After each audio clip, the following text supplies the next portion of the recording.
हे hello everyone, कैसे हैं आप सब लोग। और मैं आपकी होस्ट आरती सिंह हाजिर हूँ एक और बेहतरीन वीडियो के साथ। तो चलिए स्टार्ट करते हैं। और आज के इस सेशन में मैं आप लोगों के साथ डिस्कस करने वाली हूँ जो आपका सीटेट का एग्ज़ाम हुआ था जनवरी 2022 में। जो आपका सीटेट का एग्ज़ाम हुआ था उसके प्रीवियस ईयर क्वेश्चन के बारे में। देखिए, आज के इस सेशन में हम डिस्कस करेंगे जो आपके साइंस के टीचिंग मेथड हैं। साइंस के टीचिंग मेथड जो आपके जनवरी 2022 के एग्ज़ाम में आपके आए थे, उन क्वेश्चंस को आज हम इस सेशन में डिस्कस करने वाले हैं। तो चलिए आज का सेशन स्टार्ट करते हैं। और सेशन स्टार्ट करने से पहले अगर आप चैनल पे फर्स्ट टाइम विजिट कर रहे हैं और अगर आपको वीडियो पसंद आते हैं और अगर आप सीटेट क्लियर करना चाहते हैं इसी साल, तो आप चैनल को सब्सक्राइब करना ना भूलें। क्योंकि मैं जैसे आज इस सेशन में आप लोगों के लिए साइंस टीचिंग मेथड के प्रीवियस ईयर क्वेश्चन लेके आई हूँ, वैसे ही नेक्स्ट सेशन में मैं आप लोगों के लिए मैथ्स के टीचिंग मेथड, हिंदी के टीचिंग मेथड एंड आपके इंग्लिश के टीचिंग मेथड या आपके साइकोलॉजी के प्रीवियस ईयर के क्वेश्चन करवाने वाली हूँ।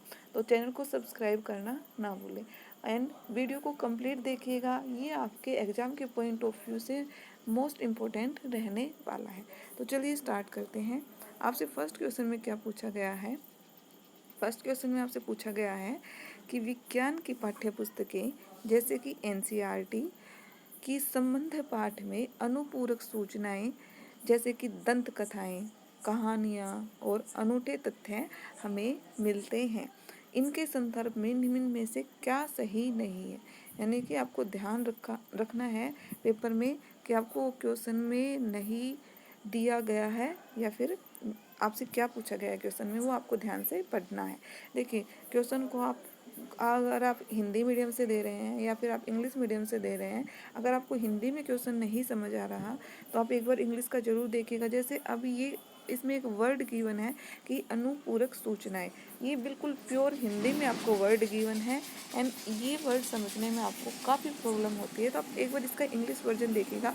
अनुपूरक सूचनाएं क्या होती हैं कि जो आपकी सप्लीमेंट्री जो इन्फॉर्मेशन होती हैं, अगर आप सप्लीमेंट्री भी ना समझें तो आपकी जो एडिशनल इन्फॉर्मेशन आपको एनसीईआरटी बुक में गिवन होती है, जैसे कि मान लीजिए आपको कोई भी कॉन्सेप्ट क्लियर करना है एनसीईआरटी पढ़ के, तो आप एनसीईआरटी में क्या मिलेगा। एनसीईआरटी इतनी इजी क्यों होती है, एनसीईआरटी में एक कॉन्सेप्ट को समझाने के लिए आपके 2 से 3 एग्जाम्पल का यूज किया जाता है। तो जैसे आप एग्जाम्पल कहें या फिर आप दंत कथाएं कहें या फिर आप कहानियाँ कहें या फिर आपके कोई भी रोचक तथ्य कहें, आप कुछ भी बोल सकते हैं, ये आपके गिवन मिलते हैं। तो ये जो आपको गिवन होते हैं ये आपके किस चीज़ में हेल्पफुल रहते हैं। इस क्वेश्चन में ये पूछा गया है कि जो आपके एनसीईआरटी में जो आपके एग्जाम्पल्स गिवन होते हैं, शॉर्ट में कहूँ कि एनसीईआरटी में जो एग्जाम्पल गिवन होते हैं वो किस चीज़ में आपके लिए हेल्पफुल रहते हैं। तो इसके ऑप्शन देखिएगा। ऑप्शन में आपको क्या दिया गया है।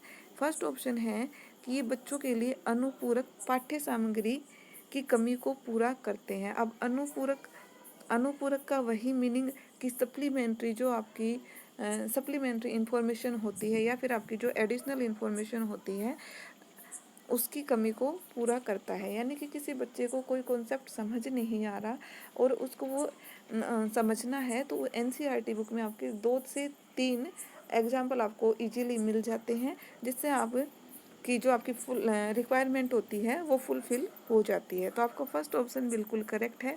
सेकंड ऑप्शन देखिए, ये विद्यार्थियों के मूल्यांकन में सहायक है। नहीं, देखिए ये विद्यार्थियों के मूल्यांकन में सहायक नहीं हो सकती। नेक्स्ट ऑप्शन देखते हैं, एक बार इसको होल्ड पे रखते हैं सेकंड ऑप्शन को।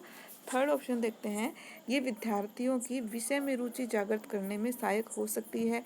ये बिल्कुल करेक्ट है। देखिए, अगर आपको एक कॉन्सेप्ट को समझने के लिए 2 से 3 एग्जाम्पल अगर आपको गिवन मिल रहे हैं और अगर आपको वो कॉन्सेप्ट इजीली समझ आ रहा है तो इससे आपकी उस विषय में रुचि जागृत होती है। तो ये ऑप्शन आपका बिल्कुल करेक्ट है। नेक्स्ट देखिए, आपका लास्ट ऑप्शन क्या है, ये विज्ञान की प्रकृति को समझने में मददगार हो सकते हैं। हाँ, तो ये ऑप्शन भी आपका बिल्कुल करेक्ट है कि आप साइंस के नेचर को इजीली समझ सकते हैं कि साइंस का नेचर कैसा होता है। अगर आपको डिफरेंट डिफरेंट एग्जाम्पल मिलेंगे तो ये आपके लिए ये आपके लिए बेनिफिशियल रहता है। तो ये मतलब आपका ए ऑप्शन भी करेक्ट है, आपका सी ऑप्शन भी करेक्ट है एंड आपका डी ऑप्शन भी करेक्ट है। तो आपका ऑप्शन बचा कौन सा, यानी कि आपका ऑप्शन बच गया बी। तो इस क्वेश्चन का राइट आंसर क्या होगा, इस क्वेश्चन का जो आपका राइट आंसर होने वाला है वो होगा आपका बी ऑप्शन। क्या होगा आपका बी ऑप्शन। बी ऑप्शन इस क्वेश्चन का राइट आंसर होगा। नेक्स्ट क्वेश्चन देखिए, नेक्स्ट क्वेश्चन की अगर बात करते हैं, नेक्स्ट क्वेश्चन में आपसे क्या पूछा गया है, देखिए नेक्स्ट क्वेश्चन में आपसे पूछा गया है कि निम्न में से विज्ञान पाठ्यचर्या की वैधता का कौन सा मानक शिक्षार्थियों को वे विधियां या प्रक्रियाएं अर्जित करने में संलग्न करता है जिससे विज्ञान का ज्ञान उत्पन्न होता है और उसे मान्यता मिलती है। देखिए इस क्वेश्चन में आपसे क्या पूछा जा रहा है, इस क्वेश्चन में आपसे पूछा जा रहा है कि निम्न में से विज्ञान पाठ्यचर्या की वैधता का कौन सा मानक, यानी कि जो आपका विज्ञान पाठ्यचर्या है, जो आप डेली आप रूटीन में साइंस पढ़ते हैं, उसकी वैलिडिटी का कौन सा मानक स्टूडेंट्स को कोई भी प्रक्रिया यानी कि कोई भी विधि बताऊं या विधियाँ यानी कि आपके जो मेथड्स होते हैं या फिर प्रक्रिया बोलूं, आपका जो आपके प्रोसेस होते हैं उनको अर्जित करने में संलग्न करता है। अब संलग्न का अर्थ क्या होता है, देखिए संलग्न का अर्थ होता है एक साथ किसी कार्य को करना। यानी कि देखिए आपको ऐसा मानक बताना है कि जो आपको एक साथ कार्य करने के लिए संलग्न का अर्थ ये होता है कि आप किसी कार्य को एक साथ करते हैं। तो इस क्वेश्चन में वही पूछा गया है कि जैसे मान लो कि आपका टीचर आपको पढ़ा रहा है क्लास में और आप भी उनके साथ साथ अच्छे से उस क्लास को अटेंड कर रहे हैं, अच्छे से आप उन नोट्स को पढ़ रहे हैं। तो आपका मतलब ये हो गया कि टीचर भी हार्ड वर्क कर रहे हैं एंड स्टूडेंट भी कर रहा है। तो संलग्न का अर्थ ये होता है कि एक साथ कार्य करना। तो ऐसा कौन सा प्रोसीजर है जिससे कि आपका उससे आपकी साइंस की नॉलेज उत्पन्न होती है, ये इस क्वेश्चन में आपसे पूछा गया है। तो इसमें आपका ऑप्शन देखिए संज्ञानात्मक, संज्ञानात्मक आपका नहीं हो सकता। सेकंड ऑप्शन आपका है विषय वस्तु, नहीं विषय वस्तु से आपका ओनली विषय वस्तु से आपका ज्ञान उत्पन्न नहीं हो सकता। थर्ड ऑप्शन आपका कोई भी प्रक्रिया या कोई भी प्रोसेस एंड लास्ट ऑप्शन है ऐतिहासिक। देखिए ऐतिहासिक तो आप देखते ही डिलीट कर देंगे कि ऐतिहासिक यानी कि आपका हिस्ट्री से साइंस का कोई कनेक्शन नहीं होता। आपकी जो साइंस है वो प्रैक्टिकल्स पे बेस्ड होती है। तो इसका करेक्ट आंसर क्या होगा, कोई भी प्रोसेस है यानी कि कोई भी प्रोसेस है वो आपका मतलब बच्चे में आपकी जो साइंटिफिक नॉलेज होती है उसको डेवलप करने का कार्य करता है। नेक्स्ट देखिए, नेक्स्ट आपसे क्वेश्चन में क्या पूछा गया है। नेक्स्ट क्वेश्चन देखिए कि एक शिक्षिका, नेक्स्ट क्वेश्चन देखिए क्या पूछा गया है कि एक शिक्षिका अपने विद्यार्थियों के लिए सरल लोलक पर कक्षा की योजना बना रही है। उसके पास कुछ सामग्री है यानी कि उनके पास कुछ चीज़ें अवेलेबल हैं। तो उनमें देखिए क्या क्या ऑप्शन गिवन है आपको, पतली लचीली डोरी, सेकंड ऑप्शन है आपका हल्के भार का स्प्रिंग एंड थर्ड ऑप्शन है आपका सूती धागा।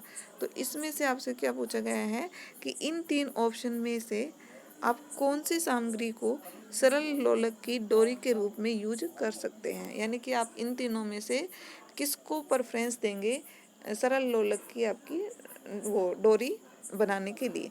तो इसका आपका राइट आंसर क्या होगा, ऑप्शन देख लीजिए आप एक मिनट। इसमें ऑप्शन क्या है आपका, ऑप्शन है आपका फर्स्ट ऑप्शन है ए एंड बी, सेकंड है आपका केवल बी, थर्ड ऑप्शन आपका है, थर्ड आपका ऑप्शन गिवन है वो है बी और सी, बी और सी एंड आपका लास्ट ऑप्शन है वो क्या है, केवल सी। लास्ट ऑप्शन क्या है आपका, केवल सी। तो इसका राइट आंसर क्या होगा, राइट आंसर होगा देखिए स्प्रिंग का यूज नहीं करते हम, स्प्रिंग का यूज नहीं करते। अब बी ऑप्शन किस किस में है वो आपके सारे गलत हो जाएंगे, तो स्प्रिंग का यूज नहीं हो सकता। तो आपका ये क्वेश्चन ये वाला गलत, स्प्रिंग केवल बी नहीं हो सकता, ए और बी नहीं हो सकता, बी और सी नहीं हो सकता। तो जो आपका राइट आंसर है वो होगा आपका ओनली डी। राइट आंसर आपका इस क्वेश्चन का क्या होने वाला है, डी। क्या होगा आपका डी, यानी कि आप केवल सूती धागे को सरल लोलक की डोरी बनाने के लिए प्रयोग कर सकते हैं। नेक्स्ट देखिए, नेक्स्ट आपका जो क्वेश्चन है वो है, क्वेश्चन देखिए कि कक्षा, देखो नेक्स्ट आपका जो क्वेश्चन है उसमें आपसे क्या पूछा गया है कि कक्षा 7 की शिक्षिका ने अपनी छात्राओं से कक्षा में निम्न प्रश्न पूछा। क्या प्रश्न पूछा कि जैसे एक टीचर हैं वो अपनी क्लास में गर्ल्स स्टूडेंट से, छात्राओं से कुछ प्रश्न पूछ रही हैं। तो प्रश्न क्या पूछा, यदि एक सप्ताह तक तुम्हारे क्षेत्र में विद्युत शक्ति बंद हो जाए तब आप अपने दैनिक कार्यों को करने के लिए ऊर्जा के किन वैकल्पिक स्रोतों का उपयोग करेंगे। यानी कि अगर मान लीजिए कि आपकी एक वीक तक आपके एरिया में इलेक्ट्रिसिटी ना आए, यानी कि लाइट ना आए, तब आप अपने दैनिक कार्यों को करने के लिए ऊर्जा के किन वैकल्पिक स्रोतों का प्रयोग करेंगे। तो ये क्वेश्चन उनकी टीचर ने उनसे क्लासरूम में पूछा। तो इसमें ऑप्शन क्या क्या दिया गया है देखिए। अब देखिए ये क्वेश्चन मैडम ने उनसे क्लास में पूछा था। अब इनसे ऑप्शन क्या गिवन है आपको, निम्न में से किसके लिए ये प्रश्न सर्वथा अनुपयुक्त है, यानी कि हमेशा ये उस ऑप्शन के लिए आपका गलत साबित होगा। देखिए ऑप्शन क्या क्या गिवन है आपको। फर्स्ट ऑप्शन आपको गिवन है कि शिक्षार्थियों को विद्युत के विवेकपूर्ण उपयोग के लिए संवेदनशील बनाने के लिए, ये देखिए सही लग रहा है। नेक्स्ट देखिए आपका शिक्षार्थियों में अपसारी चिंतन को प्रोत्साहित करने के लिए, ये आपका बिल्कुल 100% करेक्ट है। सी ऑप्शन देखिए, ऊर्जा के वैकल्पिक स्रोतों से शिक्षार्थियों की परिचितता का आकलन करने के लिए, ये ऑप्शन भी आपका बिल्कुल करेक्ट है। इस ऑप्शन में क्या है कि आपको वैकल्पिक स्रोत पता होना चाहिए कि मान लो कि अगर इलेक्ट्रिसिटी ना हो तब आप क्या क्या किन किन वैकल्पिक स्रोतों के द्वारा आप अपनी जो रिक्वायरमेंट है उसको फुलफिल कर सकते हैं। लास्ट ऑप्शन है आपका कि शिक्षार्थियों के सामान्य ज्ञान का आकलन करने के लिए। देखिए साइकोलॉजी में क्या होता है, 4 ऑप्शन आपको गिवन मिलते हैं और 4 ऑप्शन ऐसे मिलेंगे आपको कि आपको है ना चारों ठीक लगेंगे, बट उन चारों में आपको ऐसा ऑप्शन सेलेक्ट करना होता है जो 3 के कंपैरिजन में, यानी कि देखिए हैंड साइकोलॉजी में या टीचिंग मेथड में 100% आपका कोई भी ऑप्शन करेक्ट नहीं होता। आपको चारों ऑप्शन बिल्कुल ठीक लगेंगे, बट आपको एक ऐसा ऑप्शन क्लिक करना होता है जो उन 3 के कंपैरिजन में ठीक नहीं है। तो इस क्वेश्चन में देखिए कि ये बिल्कुल सही है कि उनका जो विवेकपूर्ण है या उनका जो धैर्य है उस चीज़ का आप परीक्षण कर रही हैं, मतलब उसके जो संवेदनशीलता है उसकी आप जांच कर रही हैं, ये बिल्कुल ठीक है। और अपसारी चिंतन को प्रोत्साहित करना, ये बिल्कुल ठीक है कि आप बच्चे से वैकल्पिक स्रोत पूछ रहे हैं, जैसे सौर ऊर्जा का स्रोत बच्चे बता सकते हैं या और भी किसी तरीके से वो अपनी जो इलेक्ट्रिसिटी की जो उनकी नीड है उसको कर सकते हैं। तो ये बिल्कुल आपका बिल्कुल सही है। और सी ऑप्शन में आपसे क्या दिया गया है कि वही आपकी जो आप कौन कौन से वैकल्पिक स्रोतों को प्रयोग कर सकते हैं। तो ये आपके जो 3 ऑप्शन है ये बिल्कुल करेक्ट है।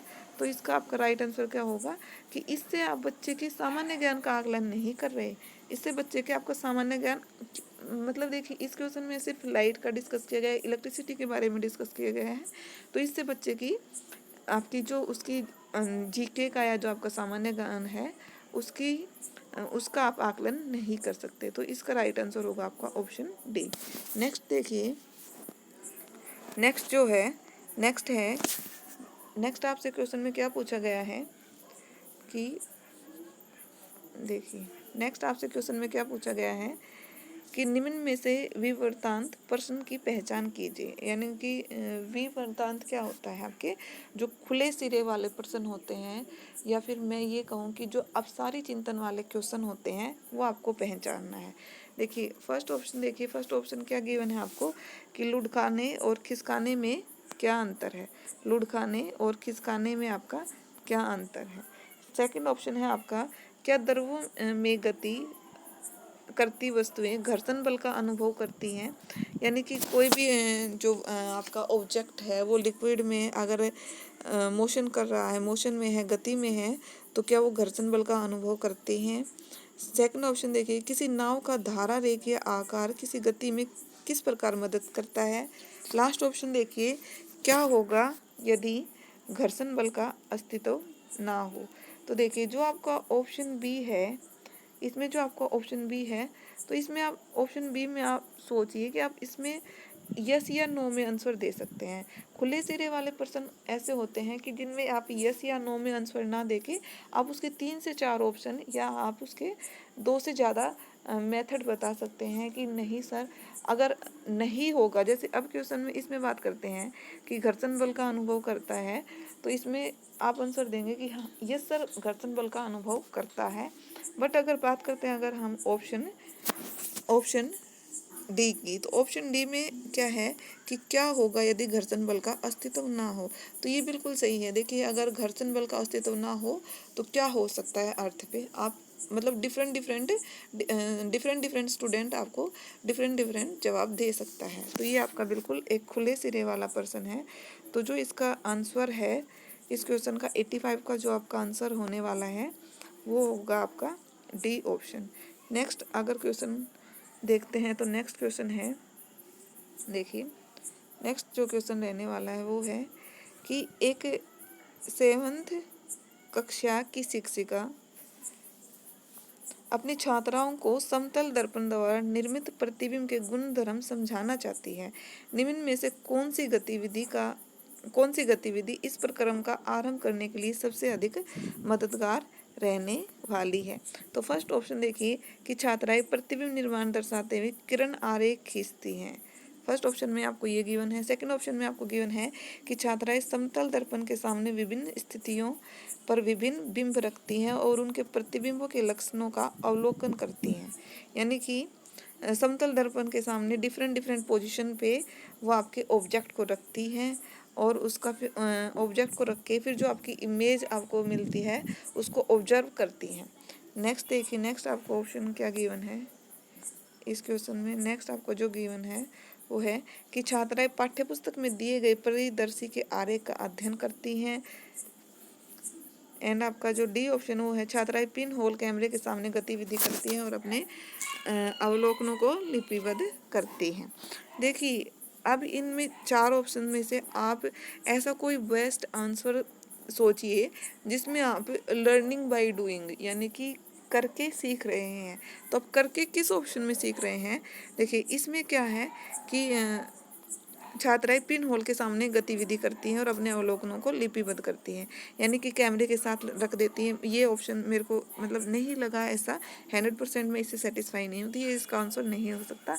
अब अगर सी ऑप्शन की बात करते हैं कि आरेख छात्राएं पाठ्यपुस्तक में दिए गए परिदर्शी आरेख का अध्ययन करती हैं, यानी कि जो आपकी बुक में आपको आरेख दिए गए हैं उनको पढ़ती हैं, तो ये भी आपका करेक्ट नहीं होगा। अब ऑप्शन ए और बी की बात करते हैं तो देखिए ऑप्शन ए में आपको क्या गिवन है कि छात्राएं प्रतिबिंब निर्माण दर्शाते हुए किरण आरेख खींचती हैं, नहीं ये बिल्कुल नहीं। आपका इस क्वेश्चन का राइट आंसर जो होगा वो होगा ऑप्शन बी, यानी कि इसमें देखो जो छात्राएं हैं वो ऑब्जर्व कर रही हैं आपका जो ऑब्जेक्ट है उसको डिफरेंट पोजीशन पे रख के, तो इसका आंसर आपका क्या होगा ऑप्शन बी। नेक्स्ट क्वेश्चन देखते हैं। तो नेक्स्ट क्वेश्चन की बात करें, नेक्स्ट क्वेश्चन की बात करते, इस क्वेश्चन को बाद में देखेंगे, काफ़ी लंबा क्वेश्चन है, पहले इसके बाद ये क्वेश्चन देख लेते हैं। देखिए जो ये आपका क्वेश्चन है इसमें क्या पूछा गया है आपसे पूछा गया है कि वायु की दी गई मात्रा के दाब तथा आयतन के मध्य संबंध दर्शाने के लिए निम्न में से कौन सी युक्ति सर्वथा उपयुक्त है। यानी कि आपसे क्या पूछा गया है क्वेश्चन में, दाब और आयतन के मध्य आपको रिलेशन शो करना है। तो आप सोचिए कि आप किस ऑप्शन में दाब और आयतन, देखो दाब को हम बोल सकते हैं प्रेशर, और प्रेशर भी एक तरीके का फोर्स होता है। तो अगर हम बात करते हैं गुब्बारे, अगर फर्स्ट ऑप्शन देखते हैं कि गुब्बारे को फुलाना, अगर गुब्बारे को फुलाते हैं तो उसका आयतन तो इंक्रीज होगा बट उसमें फोर्स नहीं लग रहा, तो ये आपका ऑप्शन नहीं हो सकता, फर्स्ट नहीं हो सकता। सेकंड देखिए किसी सिरिंज के पिस्टन को अंदर धकेलना, यानी कि इसमें प्रेशर भी लग रहा है और इसके वॉल्यूम में भी चेंज हो रहा है, तो ये इसका आंसर हो सकता है मे बी। नेक्स्ट देखिए फुटबॉल को फुलाना। तो इसमें भी वही है कि इसमें प्रेशर नहीं लग रहा, तो ये आपका नहीं होगा, ये ऑप्शन भी आपका रॉन्ग हो गया। नेक्स्ट देखते हैं, कुछ सेकंडों के लिए अपनी सांस को रोकना, नहीं, ये तो बिल्कुल ही आपका रॉन्ग है ऑप्शन। तो इस क्वेश्चन का आपका जो आंसर है वो करेक्ट आंसर होगा किसी सिरिंज का पिस्टन अंदर धकेलना। नेक्स्ट अगर क्वेश्चन की बात करते हैं तो नेक्स्ट क्वेश्चन देखते हैं। तो आपका जो नेक्स्ट क्वेश्चन है वो क्या है कि उच्च प्राथमिक स्तर पर विज्ञान के शिक्षण का मुख्य उद्देश्य वैज्ञानिक दृष्टिकोण का विकास करना है।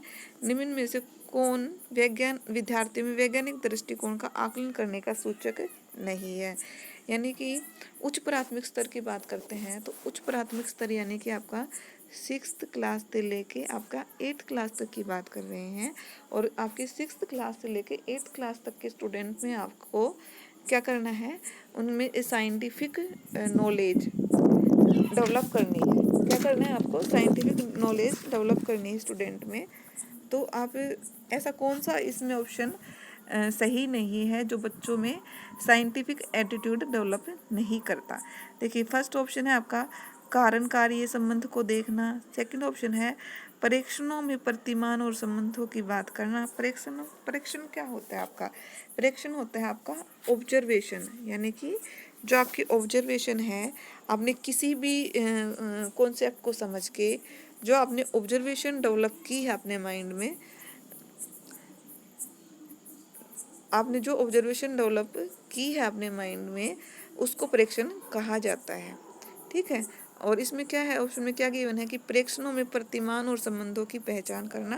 तो ये बिल्कुल सही है कि आपने जैसे आप किसी मॉडल को देखा, प्रतिमान का अर्थ होता है कोई मॉडल, आपने किसी मॉडल को देखा और आपने उस मॉडल को देख के क्या अपने माइंड में ऑब्जर्वेशन बनाई है, तो ये आपका बिल्कुल सही है। इससे मतलब स्टूडेंट में क्या होता है, आपका साइंटिफिक एटीट्यूड डेवलप होता है। नेक्स्ट अगर बात करते हैं, नेक्स्ट ऑप्शन आपका विज्ञान की काल्पनिक फिल्म देखना, नहीं, ये बिल्कुल नहीं, मेरे को बिल्कुल रॉन्ग लगा सी ऑप्शन। अगर डी ऑप्शन की बात करते हैं, दैनिक परिघटनाओं के लिए सत्यभाषी व्याख्याओं को खोजना, ये ऑप्शन बिल्कुल मतलब बिल्कुल तो नहीं, बट सी के कंपैरिजन में आपका ठीक है। और ये भी आपका सही है कि कारण कार्य संबंध को देखना, कि जो आपका रीजन है, आपका रीजन है, जैसे साइंस में क्या होता है कि हम कोई भी कार्य करते हैं तो उसका रीजन क्या है, और अगर हम इस कार्य को करते हैं तो हमें फ्यूचर में क्या मिल सकता है, उन चीज़ों को देखा जाता है। तो उससे भी बच्चे में साइंटिफिक एटीट्यूड डेवलप होता है। तो इस क्वेश्चन में आपसे यही पूछा गया है कि बच्चे में साइंटिफिक एटीट्यूड डेवलप करने के लिए क्या क्या सही है और या फिर क्या क्या सही नहीं है। तो आपका ऑप्शन बी ए सही है, बी भी बिल्कुल करेक्ट है, डी भी आपका सही है, बट जो आपका ऑप्शन सी है वो आपका करेक्ट नहीं है। तो इस क्वेश्चन का आंसर होगा आपका ऑप्शन सी। नेक्स्ट अगर आपकी क्वेश्चन की बात करते हैं, देखिए नेक्स्ट क्वेश्चन है कि निम्न में से कौन सा लक्ष्य विज्ञान की साक्षरता के विषय से जुड़ा हुआ नहीं है, यानी कि इनमें से कौन सा ऐसा आपका एम है या फिर उद्देश्य है जो कि विज्ञान की साक्षरता से जुड़ा हुआ नहीं है। ऑप्शन देखिए, आपका जो फर्स्ट ऑप्शन है वो क्या गिवन है कि प्रचलित मीडिया में जो वैज्ञानिक मुद्दे देखे जाते हैं उन खबरों पर जानकारी रखने की क्षमता विकसित करना। सेकंड अगर हम बात करते हैं, राष्ट्रीय सरोकारों से संबंधित वैज्ञानिक मुद्दों पर अपना मत बनाना। अगर सी ऑप्शन की बात करते हैं, लोगों में विज्ञान के कार्यात्मक समझ का विकास करना। एंड अगर लास्ट ऑप्शन की बात करते हैं, वैज्ञानिक व्यवसाय के लिए आवश्यक ज्ञान एवं कौशल प्रदान करना। देखिए, अगर फर्स्ट ऑप्शन को फिर से देखते हैं कि जो आपके प्रेजेंट में कोई भी साइंटिफिक अगर आप इश्यू देख रहे हैं, कोई भी आपका अगर आपके सामने कोई भी ऐसा मुद्दा आ रहा है साइंस का, तो अगर आप उस चीज़ को समझ रहे हैं, अगर आप उस पे उस कॉन्सेप्ट पे आप कोई भी मतलब आपकी थिंकिंग डेवलप हो जाती है, तो ये आपके साइंस की साक्षरता को मतलब डेवलप करता है। तो ये आपका ऑप्शन बिल्कुल करेक्ट है। सेकंड ऑप्शन बात करते हैं क्या है, राष्ट्रीय सरोकारों से संबंधित वैज्ञानिक मुद्दों पर अपना मत बनाना, यानी कि अगर आपको कोई कॉन्सेप्ट समझ में आए हैं तभी आप अपने थॉट्स रिप्रेजेंट कर पाएंगे। तो ये ऑप्शन भी बिल्कुल करेक्ट है। अगर सी ऑप्शन की बात करते हैं तो सी ऑप्शन में क्या है, लोगों में विज्ञान की एक कार्यात्मक समझ का विकास करना। ये बिल्कुल करेक्ट है कि हम लोगों में या फिर मतलब कोई टीचर है वो स्टूडेंट में एक कार्यात्मक थॉट कब डेवलप कर सकता है, जब उसको खुद वो कॉन्सेप्ट क्लियर हो, तभी वो स्टूडेंट में मतलब पॉजिटिव थॉट्स डेवलप कर सकता है। तो ये ऑप्शन आपका बिल्कुल करेक्ट है। इसका आंसर क्या होगा इस क्वेश्चन का? आपका जो राइट आंसर है ऑप्शन डी कि वैज्ञानिक व्यवसाय के लिए आवश्यक ज्ञान एवं कौशल प्रदान करना। साइंस वैज्ञानिक व्यवसाय के लिए आवश्यक ज्ञान या कौशल प्रदान नहीं करता। तो इस क्वेश्चन का जो आपका राइट आंसर होने वाला है वो है ऑप्शन डी। अब अगर हम बात करते हैं, आपका एक क्वेश्चन रह गया था बीच में, देखिए इस क्वेश्चन में आपको क्या गिवन है। इस क्वेश्चन में आपको गिवन है, देखो क्वेश्चन क्या है आपका। क्वेश्चन देखिए पहले कि नीचे स्तंभ 1 में कुछ प्रक्रिया कौशलों के नाम दिए गए हैं, स्तंभ 2 में उपयुक्त सूचकों से मिलान कीजिए। देखो इस क्वेश्चन में मैं अगर आपको बताऊं, ये क्वेश्चन देखने में लेंदी है और देखने में टफ भी लगता है। टफ किसको लगेगा? जिसने टीचिंग मेथड तो कर लिए बट जो छोटी छोटी टर्म्स होती हैं उनको अच्छे से नहीं समझा, उस स्टूडेंट के लिए तो ये क्वेश्चन है टफ। और जिसने ये छोटी छोटी टर्म्स अच्छे से समझी हैं उस स्टूडेंट के लिए क्वेश्चन रहने वाला है इजी। देखिए सीटेट में यही खेल होता है। सीटेट इतना टफ पेपर नहीं है, इजीली आप पास कर सकते हैं। बस इसमें होता क्या है कि आप चीज़ों को स्किप नहीं कर सकते, आप जो वर्ड्स का मीनिंग है उनको स्किप नहीं कर सकते। तो देखिए आपको इसमें क्या है, आपका ए ऑप्शन है निरीक्षण करना। अब निरीक्षण करना यानी कि आप समझिए, निरीक्षण करना मान लीजिए आपको हिंदी में समझ नहीं आ रहा, तो आप सोचिए कि निरीक्षण करना को क्या कहते हैं। निरीक्षण करना को कहते हैं यानी कि इंस्पेक्शन करना। अब इंस्पेक्शन क्या होता है, माइंड में सोचिए कि आपका इंस्पेक्शन क्या होता है कि कोई कार्य है या कोई भी जो आप कार्य कर रहे हैं वो सुचारू रूप से चल रहा है या नहीं, तो निरीक्षण करना ये है। अब इसके अकॉर्डिंग आप मैच कीजिए कि आपका इसमें से कौन सा होगा। इसमें देखिए जो आपका ये है ऑप्शन फिफ्थ, ऑप्शन जो फिफ्थ आपको गिवन है, किसी अज्ञात स्थिति के विषय में कुछ कहने के लिए प्रमाण का उपयोग करना। तो प्रमाण यानी कि प्रूफ का उपयोग आप तभी तो करेंगे जब आप कोई कार्य कर रहे हैं, आपको पता है कि वो कार्य आपका सुचारू रूप से चल रहा है या नहीं, तभी आप प्रमाण का यूज करेंगे। तो जो आपका ए है वो आपका फिफ्थ से, ए है आपका फिफ्थ से। अब ए देखिए किस में गिवन है, बी और सी में आपका गिवन है, तो आपका ऑप्शन ए भी कैंसिल हो गया एंड आपका ऑप्शन डी भी कैंसिल हो गया। नेक्स्ट आपका परिकल्पना। अब परिकल्पना क्या होता है? परिकल्पना होता है हाइपोथेसिस। परिकल्पना क्या होता है आपका? हाइपोथेसिस। अब हाइपोथेसिस क्या होता है? हाइपोथेसिस यह होता है कि जो भी आपने एक्सपेरिमेंट किया है, जो भी आपने परीक्षण किया है, वो आपका मतलब सच साबित हो सकता है या नहीं, उसको हम कहते हैं परिकल्पना करना। कल्पना यानी परिकल्पना। देखो अगर परिकल्पना नहीं समझ रहे, हाइपोथेसिस भी नहीं समझ रहे, तो समझिए कि जो आपने इमेजिनेशन अपने माइंड में क्रिएट की है, इमेजिनेशन जो आपने अपने माइंड में क्रिएट कर रखी है, उसके बारे में आपके माइंड में क्या थॉट्स आते हैं उसको बोलते हैं परिकल्पना। तो जो ऑप्शन बी है, अब देखिए जो आपका ऑप्शन बी है, ऑप्शन बी आपका ऐसी जो मेरे को देखो इनके अनुसार मेरे को लग रहा है इसका जो आपका बी है वो कि ऐसी व्याख्याएं सुझाना जिनकी जांच की जा सकती है। देखो अगर आपको दो पता है, निरीक्षण करना और परिकल्पना करना, तो भी आप इस क्वेश्चन का इजीली आंसर दे सकते हैं। क्योंकि देखिए जो आपका ऑप्शन सी है, जो आपका ऑप्शन सी है उसी में सिर्फ आपका बी है वो सेकंड गिवन है एंड ए है वो आपका फिफ्थ गिवन है। तो आपको कंप्लीट क्वेश्चन पढ़ने की भी ज़रूरत नहीं है। अगर आपको दो ऑप्शन भी अगर आप बिल्कुल 100% श्योर थे तो आप इस क्वेश्चन को इजीली कर सकते हैं। आज की क्लास काफ़ी लंबी हो गई, बट अगर हम चीज़ों को समझे, छोटे छोटे वर्ड्स को समझे, तो टाइम लगता है। आज का ये सेशन आप लोगों को कैसा लगा है कमेंट सेक्शन में कमेंट करके ज़रूर बताइएगा। और अगर आपको आज की क्लास पसंद आई है तो चैनल को सब्सक्राइब करना ना भूलें, वीडियो को लाइक कीजिए, ज़्यादा से ज़्यादा शेयर कीजिए। एंड अगर आपको ये वीडियो पसंद आ रहे हैं तो चैनल को सब्सक्राइब कीजिएगा, क्योंकि देखिए ये आज हमारी फर्स्ट क्लास थी। नेक्स्ट क्लास में मैं आप लोगों के साथ डिस्कस करने वाली हूँ मैथ्स के टीचिंग मेथड एंड आपके हिंदी के टीचिंग मेथड। ऐसे ही मैं आपके प्रीवियस ईयर के टीचिंग मेथड या साइकोलॉजी की सीरीज स्टार्ट करने वाली हूँ। एंड अगर आप चाहते हैं कि मैंने अपना सीटेट कैसे पास किया था, कौन कौन सी बुक मैंने उस टाइम पढ़ी थी, कहाँ नोट्स कैसे बनाए थे, तो आप कमेंट सेक्शन में कमेंट कीजिएगा। एक वीडियो इसके ऊपर ज़रूर लेके आऊँगी कि आप 2 मंथ में कैसे सीटेट पास कर सकते हैं। आज के लिए इतना ही, मिलते हैं एक नेक्स्ट बेहतरीन वीडियो में। Thank you so much.